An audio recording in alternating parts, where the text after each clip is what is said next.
Rise and shine, everyone. It is time for another episode of Monday Morning Chats with Colin Work. As always, I am Colin Work, here to kind of babble on about all things comics, comic book making. And today, who is Blackthorne? So, when I do conventions and shows and stuff, there's always, you have, not everyone that comes to your table knows about what your book is about. So there's what you call an elevator pitch, right? Everyone's got one. Some are good, some are not as good.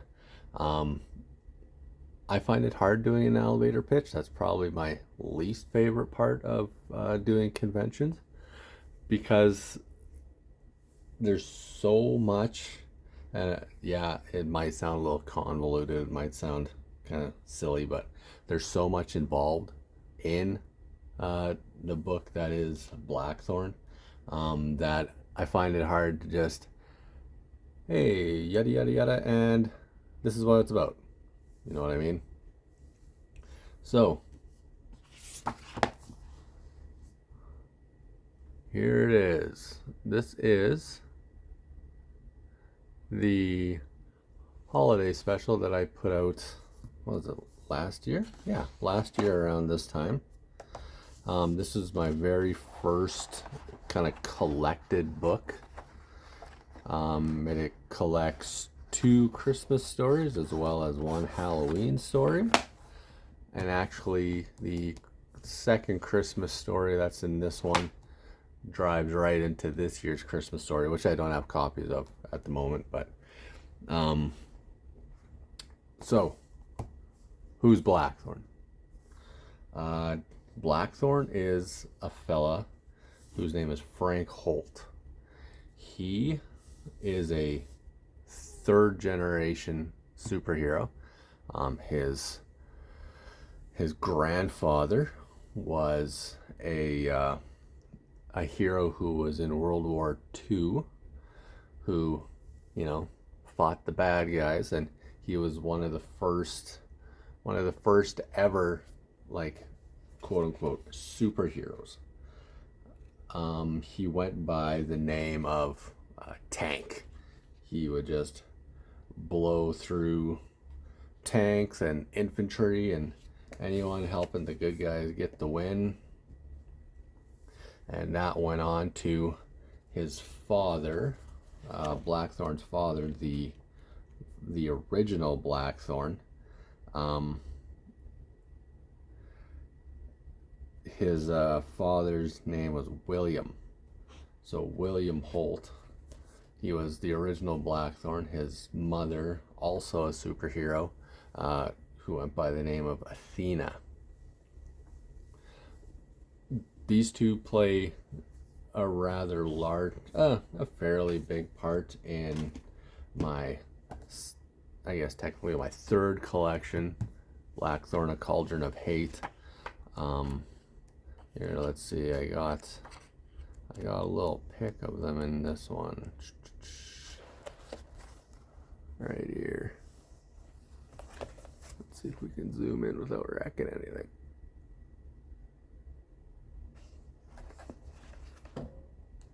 Right there.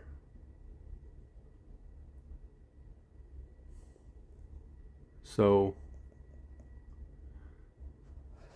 story goes that the original Blackthorne and Athena were just like their son later on in life, heroes of the city. But what happened was, as you find out kind of in this book here, that they were, there's a villain named Mesmero who was able to control people's minds, and he was kind of a cuckoo kind of fella, as all good villains are. Don't mind my dog taking huge drinks of water right now, if you can hear that. So he controlled a whole mob. He controlled their minds, and they attacked Blackthorne and Athena. And being the heroes that they were, they tried just calming the crowd down and getting the crowd to settle, but it didn't work, and they were beaten to death. So, because of that, that's when Blackthorne, Frank, first meets a young Edgar McGregor. He was just a beat cop at the time. He was the one that came and got Blackthorne, Frank, and his sisters, and took them to the orphanage that they eventually end up at.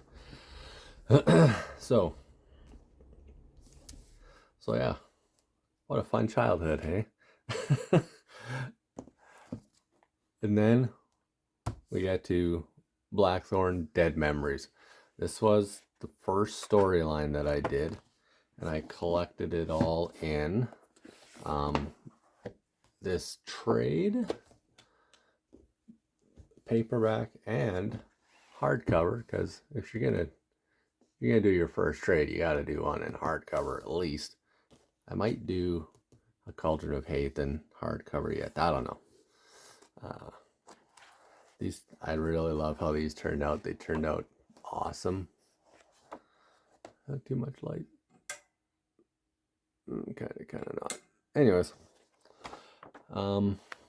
yeah. So with this book, this is where it all started. It's about 5 years ago. This is the issue that it all started on. Issue number 0. Ground zero, you could say. It all started, I was working on Aurora Man with Jeff, and I don't want to say that I was getting burned out, but I was going hard on it. I was really trying to help make the book the best it could be, to the best of my abilities at the time. So I was going real hard, and yeah, I guess you could say I was getting burned out. So I finished drawing issue number 2 of The Adventures of Aurora Man. 2, 3, 3. Yeah, 3. And I was gonna color it and everything, but I messaged Jeff and I just told him that I couldn't. I just needed a break. So he was cool with that. He got Jason Sylvester to end up coloring it, which turned out good. And these characters, all these characters that are in this book, are all characters that I had developed back when I was 16. 15, 16, I did a whole series called D2. It was about this team of superheroes who were all cousins, who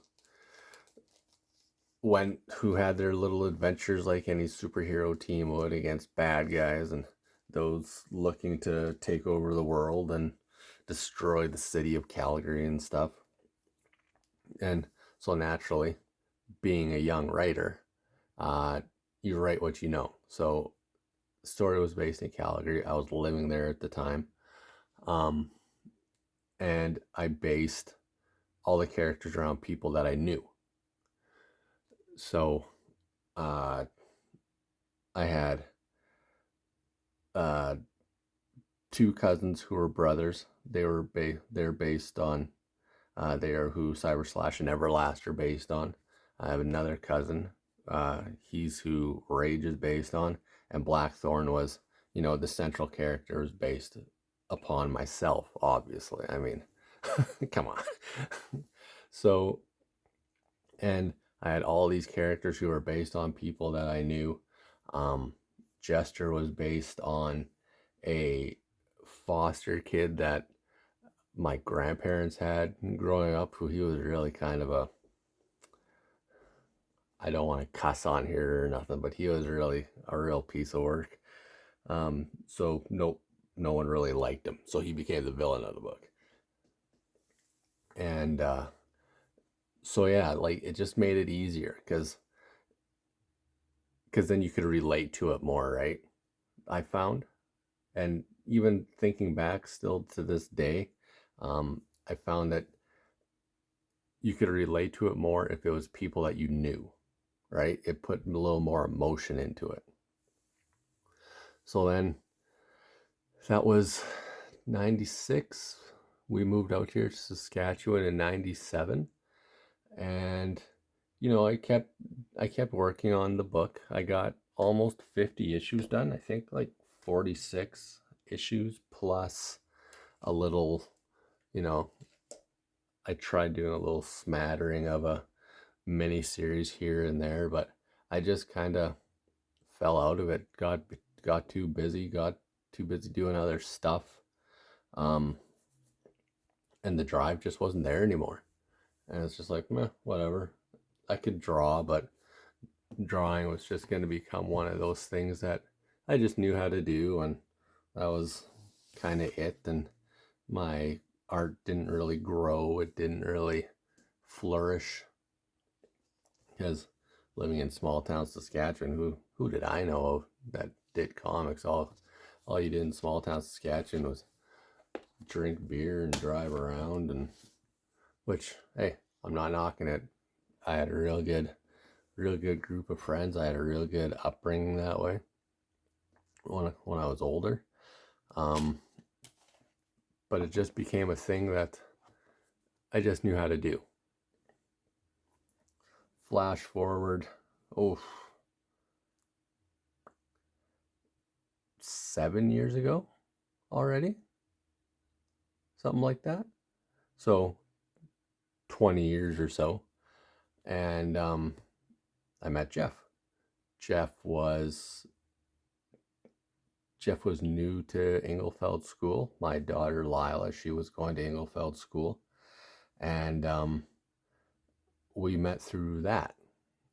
And because he's obviously into comics and stuff, and even though I wasn't writing or drawing or doing any of that, I still enjoyed comics. Spider-Man, Wolverine, Batman, of course, being my favorite. They're always kind of a thing that I had in my back pocket. I like to read, all that stuff. So Lila at school the one day said, "Oh, Mr. Burton, do you like comics? My dad likes comics." So that's how we met. So then, along with Andrew Lawrence and Ted Green, Aurora Man, spider, gross. Um, not Blackthorne. Aurora Man became a thing. We all kind of started coming up with ideas and mumbo jumbo like that, and here we are today. I think it's 7 years now, 8 years. I don't remember. 7 years at least of Aurora Man going strong. Jeff's working on issue 12, I think, coming out, which is pretty good, pretty darn impressive. So yeah, back to issue number 0. So I was working on Aurora Man with Jeff, and I decided, you know what, I want to just do my own thing. Let's give this a try. I have all these characters kind of in the can. They just got to be tweaked a little bit, played around with a little bit. Cyber Slash being a vampire, being a cyborg vampire, that was something that I was doing in D2 before I just kind of like fell off the radar with it. So that was fairly fully formed. He wasn't a villain yet, though, in those books. He was still trying to be a hero. So the massacre event that I talk about in these books, that's an event that, quote unquote, happened. It kind of happened between when I finished doing D2 to issue 0. It happened in that span. And as well as the Jester getting released from jail, killing Blackthorne's wife, kidnapping Blackthorne's son, all that fun stuff, eh? That all happened kind of in between the pages, as they say. So what is Blackthorne? What is it about? At the core of it, Blackthorne is about a guy who has had everything taken away from him multiple times. He's had to, as a kid, his parents were like brutally murdered in public on the street. He had to pick himself up from that, move forward. When he found out he had these special abilities, he had to find a way to control them, to harness them. So he did that. He became a hero, or at least he tried to be a hero, to honor his parents and honor his father. He took his father's hero name. So he had his parents taken away from him. He escaped the orphanage that he was stuck at after his parents were murdered. So he lost his sisters. He still hasn't been in contact. He still hasn't found them. He has no idea what's happened to them up to this day. So he lost them. He gained a new family of sorts in D2, and after massacre, one of his cousins, Rage, was killed. So he had him taken away from him. Cyber Slash decided after that whole event he was going to search out more of his vampire side, so he lost him. Cyber Slash in the D2 books, if you can read them on my Patreon, but he was more like a brother to Blackthorne than he was a cousin. Everlast, he was kind of like a godlike symbiote that was just pure energy. So he decided to go out into space and just get off Earth, like he's gone. So he lost him too. So he lost that whole part of his family. So he decides that to build himself back up again, like he's had to before, he was just going to quit superheroing, and he's going to be a husband and a father and focus on that and provide for his family. So he does that. He works a construction job because with his powers and all that kind of jazz, like construction was real easy for him to do. So he decided to do that. He's going to just devote his life to being a husband and a father, something that his own father never had a chance to do. But that was taken away from him by the Jester and Boogeyman. And you find out in the end of issue number 5 that his son was kidnapped by Boogeyman just to be taken to Cyber Slash. So he has lost everything multiple times. And every time he's had to, like I said, pick himself back up and kind of dust himself off and keep moving forward. Because otherwise, the memory of his wife, as far as he knows, his son is dead. He can't find him. So the memory of his wife, the memory of his son, his parents, like everyone who's ever relied on him and ever thought that he could make it and do it, that would be tarnished in his eyes. And now that he's, after Dead Memories, he's gotten kind of revenge against Jester for the death of his wife and his son being gone. He's just trying to move forward now. He's trying to redeem himself and do what he does best. You know, he's running the Broke Knuckle boxing club that his grandfather actually started way back in the day after he got back from World War II. And he's just trying to help, you know, youth in the area who feel like they don't have a voice, you know, give them a bit of a voice and help them get that self-esteem and how to handle themselves on the streets and stuff if that's what they need to do, all while going out and whenever he has to, and being a quote-unquote superhero. He's more, I call it vigilante superhero comics, because it's not quite Batman, because like, yes, he is a vigilante, but he does have superpowers.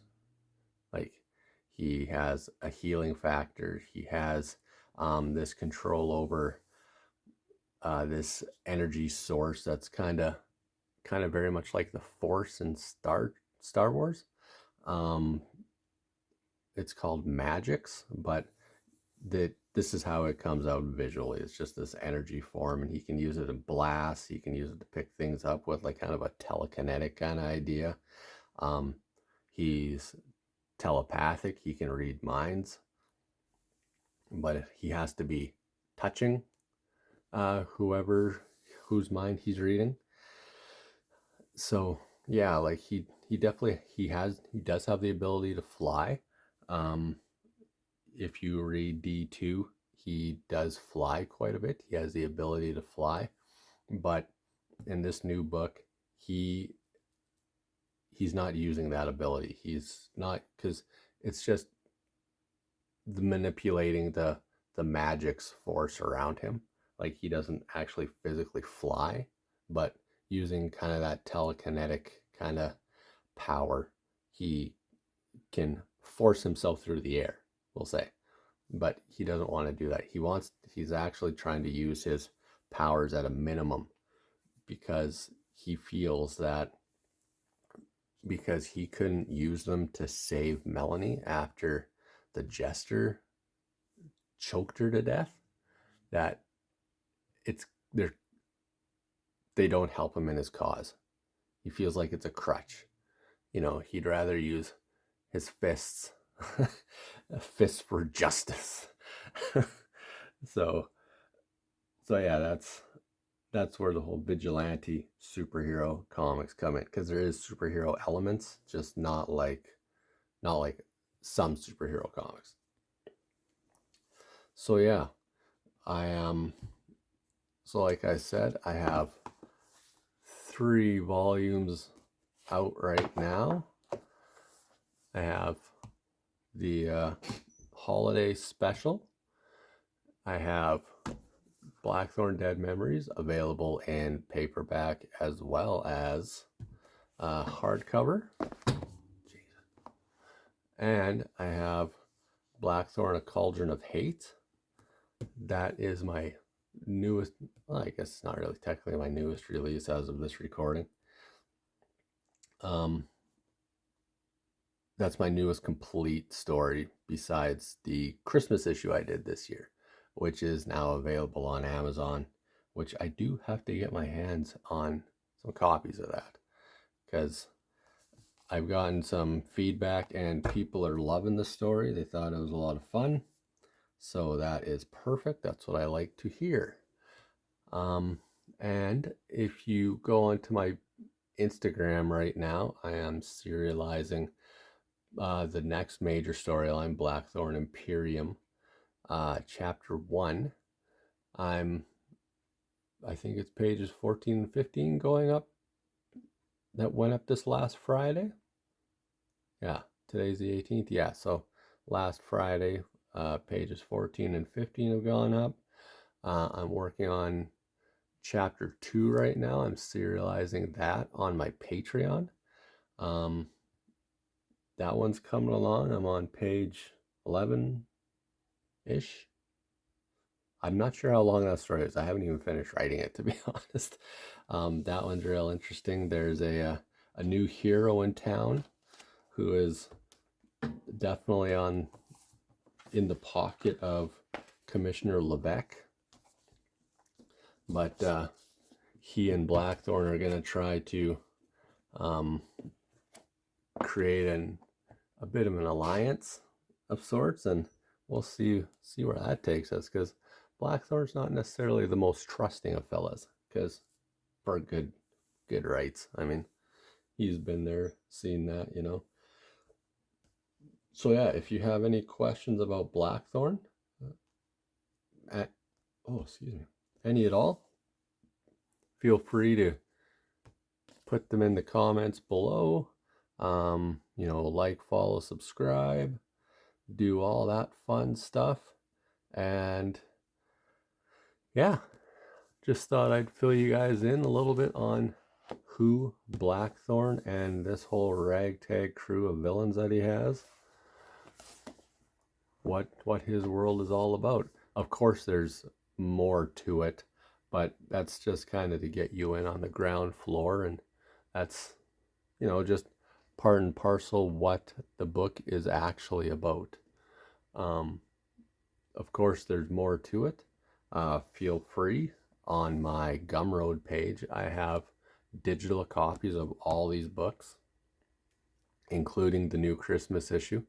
Like $5 gets you 172 pages as far as this one goes. 172 pages of story. It's complete stories in each of them. So yeah, go there, scoop them up. Amazon, I have physical copies on there of all of these. I'll actually throw my link tree in the description, and I'll put it on the main page of my account here, so you can just go there and you can scoop up whatever books you want. And so yeah, we'll see about a video next Monday, because next Monday is Christmas. But hey, who knows? What do you guys want me to talk about? Christmas stuff on Christmas? What a crazy idea. So yeah, until then. Oh, by the way, tomorrow's my birthday, the 19th. Just so you guys know. All right, I will catch you all next time. Have a good one. Be safe, and ho ho ho.